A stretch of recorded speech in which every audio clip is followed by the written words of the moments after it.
મારું નામ વાઘેલા પાર્થ છે. મારી ઉંમર 19 વર્ષ છે. હું સુરતથી છું.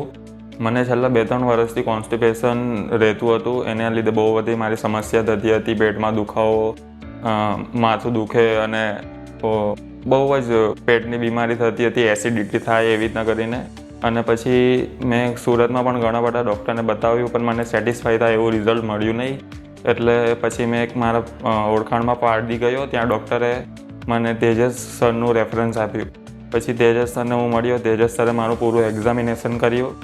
તેજસ સરે મને એનોરેક્ટલ મેનોમેટ્રી નામની ટ્રીટમેન્ટનું કીધું. પછી અમે બંને તેમાં સંમત થયા અને પછી મેં એનોરેક્ટલ મેનોમેટ્રી ટ્રીટમેન્ટ શરૂ કરી.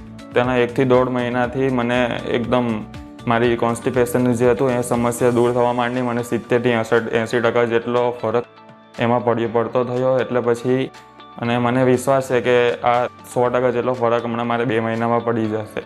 એટલે આ ટ્રીટમેન્ટ બહુ સારી છે અને તેજસ સર એકદમ ફ્રેન્ડલી નેચરવાળા છે. તે પણ બધી સારી રીતે જવાબ આપે છે, સારી રીતે બધું ટ્રીટમેન્ટ સમજાવે છે. અને અહીંયાનો સ્ટાફ પણ સારો છે, ગુજરાત ગેસ્ટ હોસ્પિટલનો. તો જેને પણ આવી કોઈ પ્રોબ્લેમ હોય, જેને પણ કોન્સ્ટિપેશનની સમસ્યા હોય અને એના લીધે જેટલી પણ સમસ્યા હોય આને લીધે આ એનોરેક્ટલ મેનોમેટ્રીથી સારી રીતે દૂર થઈ જાય. એટલે મારો અનુરોધ છે કે બધા જેને પણ આ સમસ્યા હોય એ ગુજરાત ગેસ્ટ્રોની મુલાકાત લે અને તેજસ સરનું રેફરન્સ કરે.